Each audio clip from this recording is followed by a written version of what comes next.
in office a month and a half, and we've already approved 3 solar and 3 battery storage projects. Thanks. Any other questions? One more question. Jefferson Township just recently said that they're going to have to cut sports, extracurricular. They may have to close another school because of their school deficit by, I think, nearly $5 million. They were hoping that something would come out in the budget talks that would help save them from doing something like that. Do you have any reassurances or anything for them that they won't have to cut all their sports and extracurricular activities, and even, I think, pre-K, they said?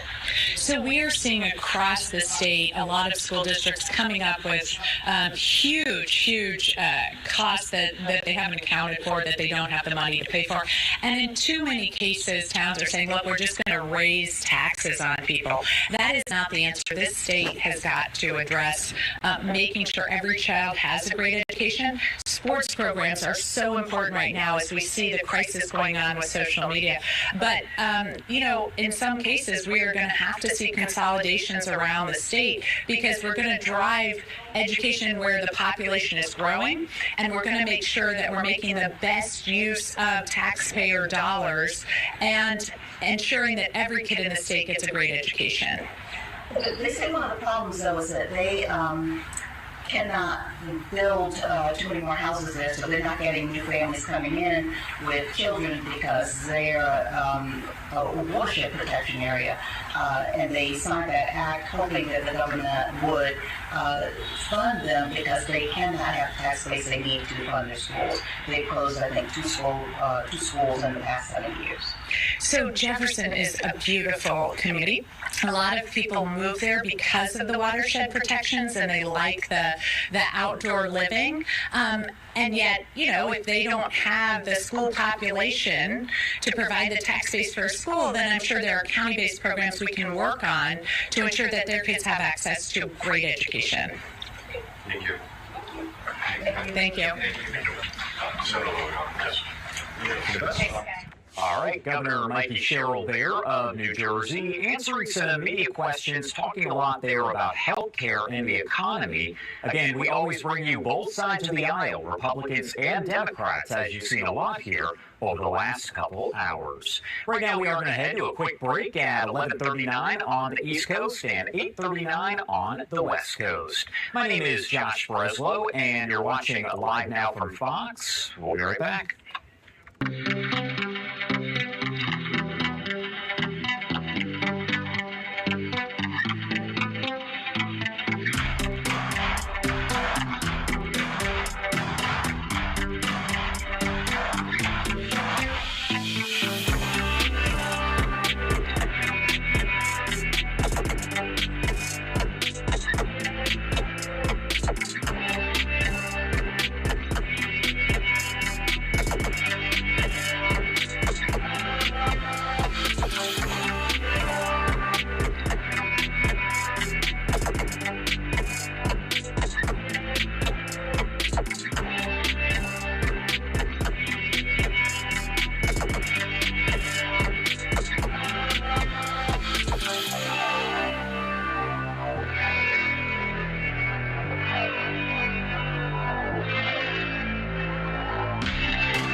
on Live Now from Fox. The time is 11:42 over on the East Coast, 8:42 on the West Coast.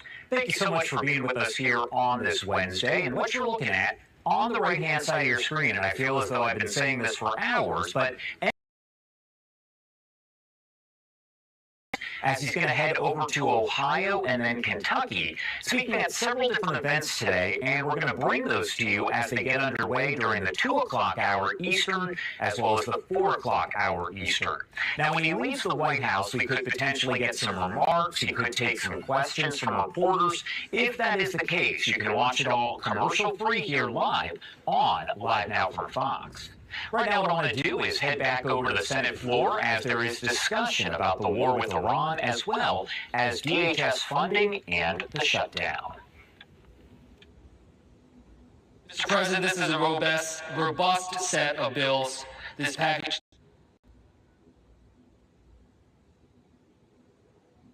रोज 10 रुपए चाय पर उड़ा देते हो और फिर कहते हो पैसा बचता ही नहीं। बचत हमेशा बड़े पैसे से नहीं, आदत से शुरू होती है। आप रोज 10 रुपए किसी छोटी सी चीज में उड़ा देते हो, चाय, गुटखा या एक्स्ट्रा खर्चा। सीखो ऐप पर एक्सपर्ट्स सिखाते हैं। हर दिन थोड़ा थोड़ा जमा करने का एक प्लान है, जहां 10 रुपए से शुरुआत करके आप महीने के एंड तक अपना पैसा डबल कर सकते हो। जो लोग पहले सोच रहे थे मेरे पास तो पैसा ही नहीं, वही अब अपना छोटा सेविंग अकाउंट बनाकर confident feel. God, Ranking Member Warren, for leading this effort. At a time when more Americans are losing faith in the American dream, at a time when more Americans are losing faith in the political system and their politicians, this package sends a message that we can still work together to solve hard problems facing Americans. This is a moment for us to come together and get something done for Americans. There's still more work to be done, still things that we need to fix, still efforts we need to do to be able to build the kind of effort across this country that the American people deserve. This is not the end. And I want to work with all of my colleagues to figure out how we can make this stronger, how we can continue to keep pushing forward and addressing the needs until we can finally look our constituents in the eye and tell them that we have taken the steps, we have worked with a sense of urgency that every single one of them deserves to be able to improve their lives, help them be able to build the families that they want to. So let's build more, let's lower costs, let's pass the 21st Century Road to Housing Act. Thank you, Mr. President, and I yield back the balance of my time.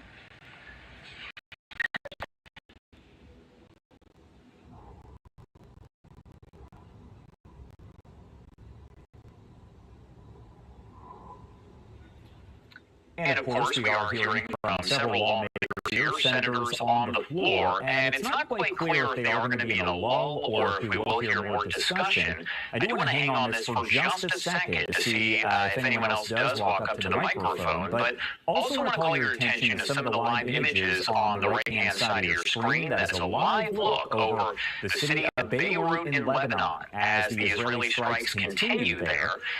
We also have the White House, President Trump expected to leave soon, and we do have Epstein's former accountant being deposed behind closed doors.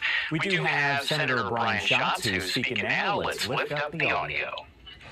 They're every bit as disciplined, principled, committed, and brave as you could possibly imagine. They're patriots in every sense of the word, and you can't help but be impressed and inspired by them. But the same can't be said about the man who commands them. The Secretary. Recent days since the war in Iran began, Secretary Hegseth has demonstrated a shocking lack of emotional maturity and a basic understanding of the gravity of the situation. And instead of characterizing what he said, I want to read verbatim a few recent statements. Quote, "Death and destruction from the sky all day long. This was never meant to be a fair fight, and it is not a fair fight. We are punching them while they are down, which is exactly how it should be. They are toast, and they know it, or at least soon enough they will know it. America is winning decisively, devastatingly, and without mercy. What happened to walk softly and carry a big stick? Here's another quote. Israel has clear missions as well, for which we are grateful, capable partners. As we've said since the beginning, capable partners are good partners, unlike so many of our traditional allies, who bring their hands and clutch their pearls, hemming and hawing about the use of force.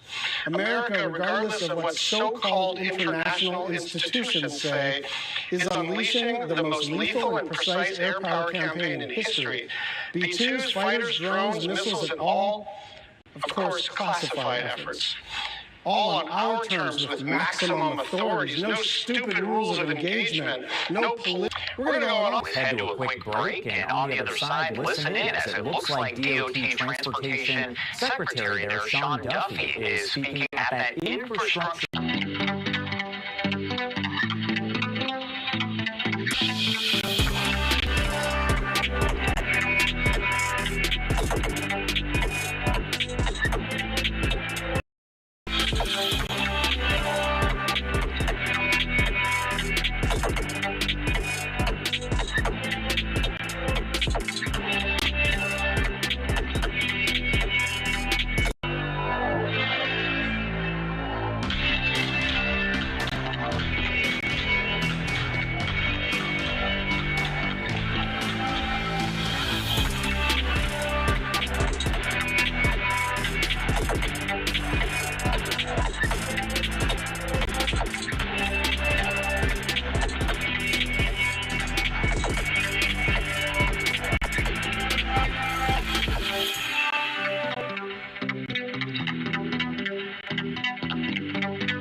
Welcome back here on Live Now from Fox. We are approaching the top of the hour, 11:50 on the East Coast, 8:50 on the West Coast. My name is Josh Breslow, and I've been here for the past several hours as we've broken down all of your live events, top stories, and breaking news. Right now, we do have Department of Transportation Secretary Sean Duffy, who is speaking at that Infrastructure Summit.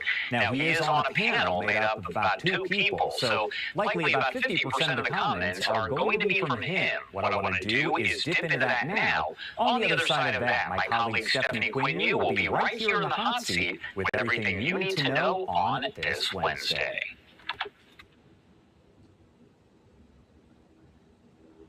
Software. The software we use is, late 1990s vintage, maybe early 2000 vintage. Think Windows 95, Windows XP. And so with your software, we're going to be able to bring those efficiencies, tell you when you push back, and you're going to push back, go to the runway, take off, fly, and land and go to your gate.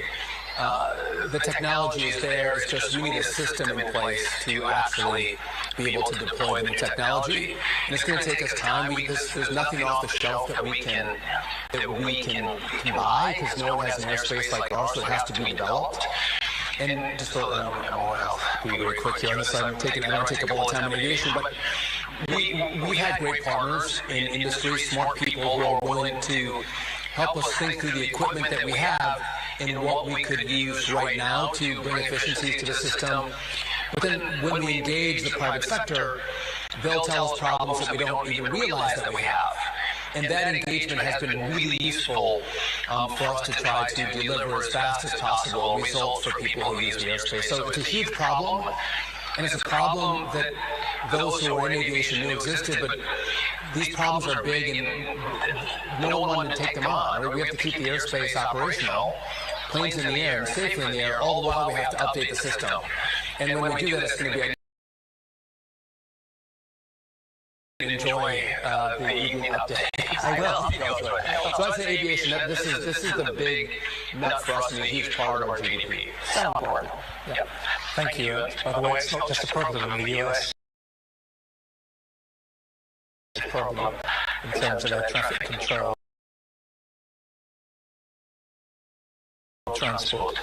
Now, Carol, maybe you'd like to comment on what Secretary Duffy just said, but from your point of view, where do you see the most persistent bottlenecks in moving goods rapidly and reliably across the US today? And are those bottlenecks physical, regulatory, digital, or other? And what can be done to address them? Well, first, Michael, let me just say what a thrill it is for me to be here with the Secretary. We had such a good conversation yesterday, so I'm glad we get to have a fireside chat today. This is awesome. Maybe a few fun facts before I answer your question. Well, first, Michael, let me say what a thrill it is for me to be here with the Secretary. We had such a good conversation yesterday, so I'm glad we get to have a fireside chat today. This is awesome. Maybe a few fun facts before I answer your question. Last year, those vehicles traveled 3.4 billion miles across American highways and bridges. Yeah, that's a lot, isn't it? And moving, as Michael said, about 6% of the U.S. GDP every day. Our value proposition to our customers is on-time service. And we have the best on-time delivery of any carrier in the U.S. We've had that for 8 years in a row. And we want to keep that record going. So we care a lot about congestion. We care a lot about the ability to move on a timely basis. And sadly, we do see congestion. We see congestion in large metro areas like New York, Atlanta, Houston, L.A. And that slows us down. In fact, we know that for every 5 minutes that a driver is delayed, it costs us about $114 million. That's an inflationary cost, actually, for our country. So we are very focused on how we can address the congestion that we're facing. And get this, we replace 600,000 tires a year. And we estimate that if we were traveling on roads that were in better shape, and if we weren't spending so much time in traffic, we could reduce the number of tires that we replace by about 136,000. So this is important to us. This is really important to us. Who thought that Carol's going to toast that sheet this morning? She's like, hey, tires. It's important. So what can be done about it? Well, first we just applaud what Secretary Duffy and the Transportation Department are doing. You're moving us forward in the right direction. And let's get that highway bill approved. Let's get it funded. Let's get it staffed with skilled works people to make sure that we can deliver the improvements that our country needs. That's critically important. But there's some other things that need to be done too. And one of those is more local in nature. We talked about this yesterday. The transit systems. The transit systems in our cities need to be addressed. I'm from Atlanta.